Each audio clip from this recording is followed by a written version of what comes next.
En un enfrentamiento entre el Bloque 58 de las FARC y las Autodefensas Unidas de Colombia, el 2 de mayo del 2002, en el municipio de Bojayá, en el Chocó, murieron calcinados en la iglesia del pueblo 70 civiles.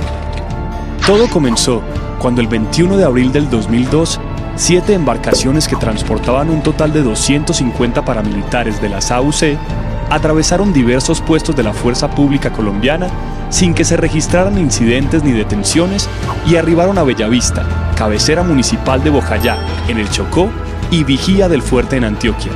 Los paramilitares se establecieron en los cascos urbanos, en donde requisaron y amenazaron a la población, mientras las FARC, que controlaban hasta entonces la zona, permanecían en el área rural.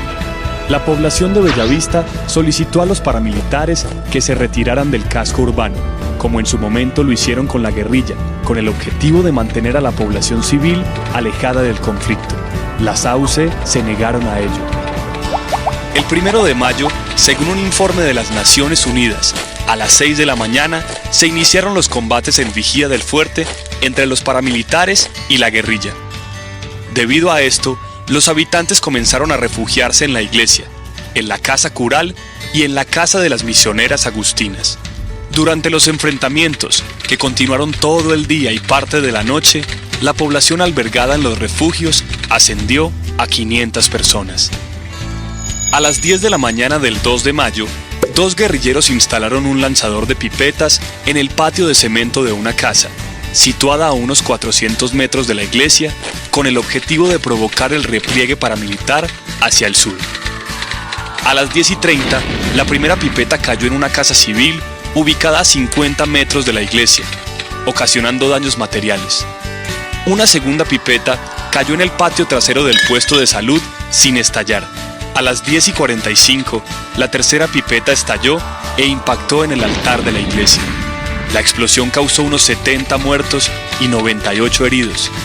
Un porcentaje significativo de ellos eran menores de edad.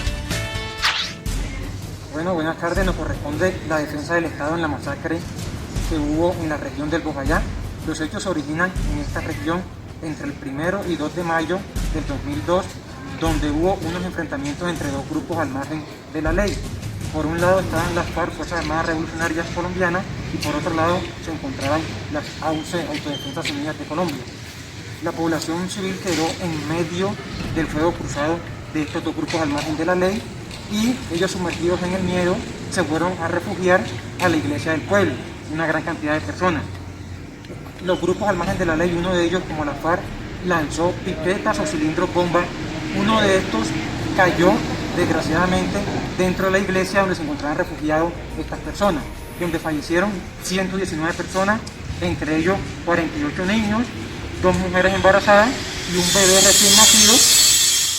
No obstante, después de varios días de ocurrida la masacre, varios integrantes de las AUC continuaban en el lugar de los hechos. Además, fueron vistos utilizando ropa y enseres sustraídos de las viviendas abandonadas de Bellavista. Debido a esto, las FARC amenazaron con volver a atacar de forma terrorista.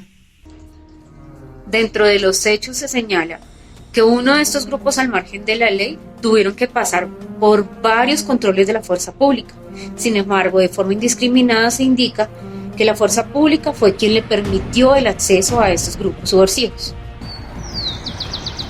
Entre las infracciones cometidas al derecho internacional humanitario por parte de las FARC y las AUC que le ocasionaron a la población civil, podemos encontrar lesiones personales, daños corporales, pérdida de vidas humanas, desplazamiento de familias, desintegración de familias y un sinnúmero de violaciones que están instituidas dentro del derecho internacional humanitario.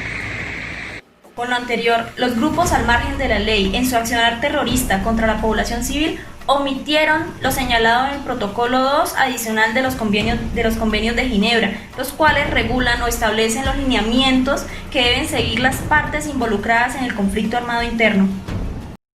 Especialmente transgredieron lo señalado en el artículo 4 sobre las garantías fundamentales en cuanto a los tratos humanos, así como también el artículo 17 de la misma disposición que prohíbe los desplazamientos forzados.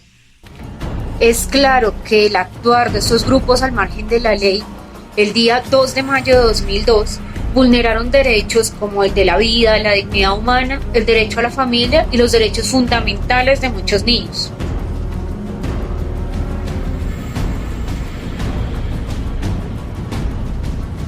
Bien se tienen como hechos probados los actos terroristas a que fue sometido la población de Bogotá, especialmente su iglesia.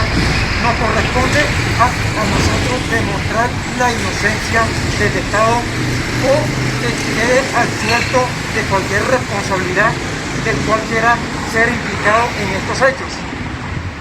En primer lugar, es necesario señalar que para este caso concurren varias circunstancias que fueron ajenas al control del Estado, pues es claro que los hechos se ocasionaron por el enfrentamiento de dos fuerzas al margen de la ley plenamente identificadas, como son las FARC y las AUC, que operan en esta región, quienes aprovechando antecedentes como fue lo ocurrido en el año 2000, cuando la subversión atacó y destruyó las instalaciones de la Policía Nacional, causando la muerte, heridas y secuestro a unidades de la fuerza pública, motivo por el cual la institución se vio obligada a levantar el puesto de observación, por cuanto no se podía seguir teniendo el personal como carne de cañón y presa fácil de la subversión.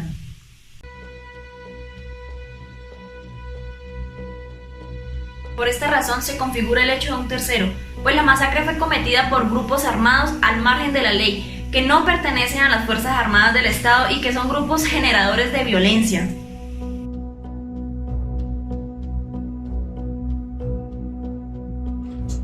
Debido a la situación anterior, no había presencia policial desde que las instalaciones fueron destruidas en el año 2000.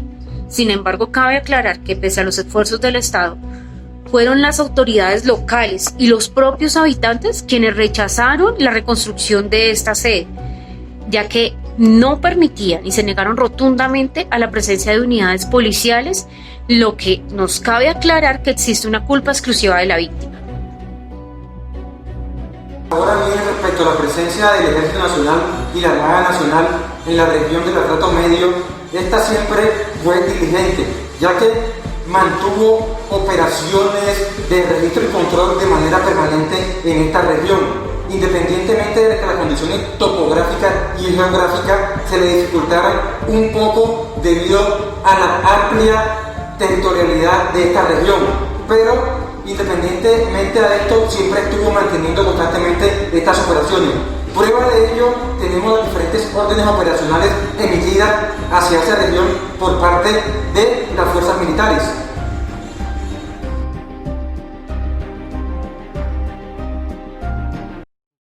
A todo lo anterior, hay que agregar la amplia y masiva presencia subversiva y de autodefensa, que tienen trincheras y ocupan posiciones que los favorecen en el combate. Además, por obvias razones, conocen más la región, lo que les facilita la movilidad en la zona, teniendo así una gran ventaja frente a las fuerzas militares del Estado. Dicho lo anterior, es claro que se presenta una imposibilidad circunstancial por hostilidad ambiental.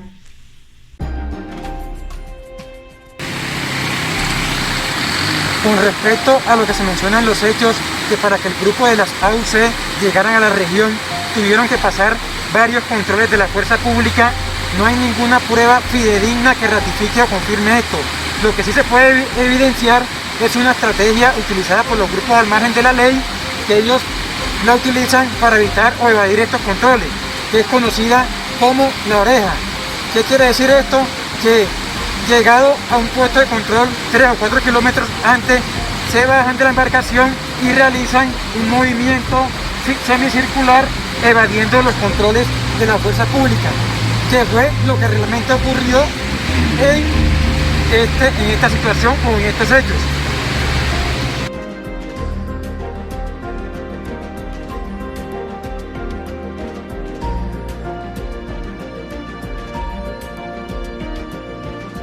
La fuerza pública, al enterarse de lo que estaba sucediendo en Bojayá, no dudó en desplazarse rápidamente y oportunamente hasta el sitio. Sin embargo, cabe aclarar que también fueron víctimas de ataques durante ese desplazamiento por estos grupos subversivos. En este ataque fallecieron 3 militares, lo que los obligó a replegarse y planear una estrategia que les permitiera entrar a Bojayá de mejor manera, sin que hubiesen sido objeto de una masacre o una posible emboscada por los campos minados que utilizan estos grupos, todo con tal de también conservar su integridad. Van a disculpar por la expresión que voy a lanzar, pero sería muy hipócrita y poco coherente con la realidad social condenar al Estado por un hecho o una situación el cual él no realizó, sino que realizaron dos grupos al margen de la ley, los cuales no están exentos del cumplimiento del derecho internacional humanitario.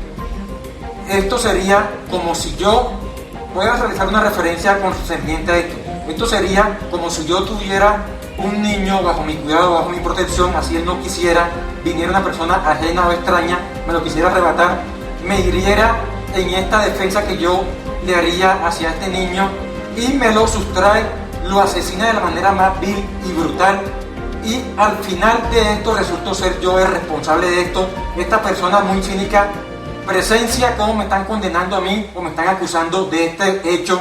Esto sería un acto contrario a la justicia o a la realidad que se debe reflejar en cuanto a quién se debe responsabilizar realmente. Estaríamos haciendo una alusión a la impunidad, por decirlo así.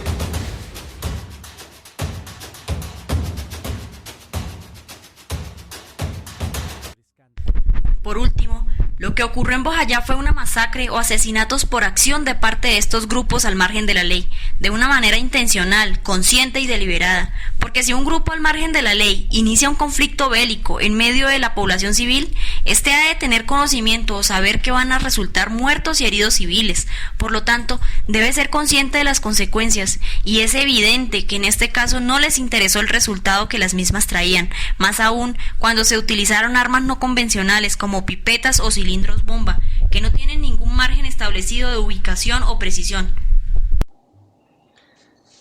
En consecuencia de lo expuesto, queda demostrado que el Estado no es responsable ni por acción ni por omisión de los hechos endilgados. Por el contrario, se ha probado que existieron circunstancias a través de las cuales se exonera la participación del mismo.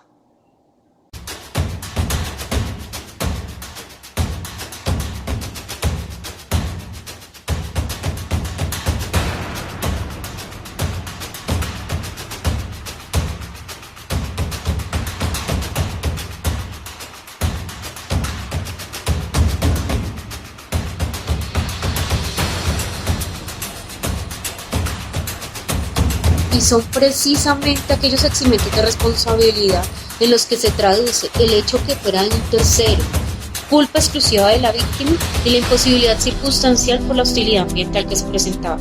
Circunstancias que conllevaron a que ocurrieran los hechos. Sin embargo, no significa que el Estado se hubiera quedado callado y quieto frente a la situación. Por lo tanto, no se debería emitir ninguna sentencia condenatoria en contra del Estado colombiano. Antes en la historia reciente de Colombia, un enfrentamiento armado había causado la muerte de tantos civiles. Nunca antes en la historia reciente de Colombia un enfrentamiento armado había causado la muerte de tantos civiles.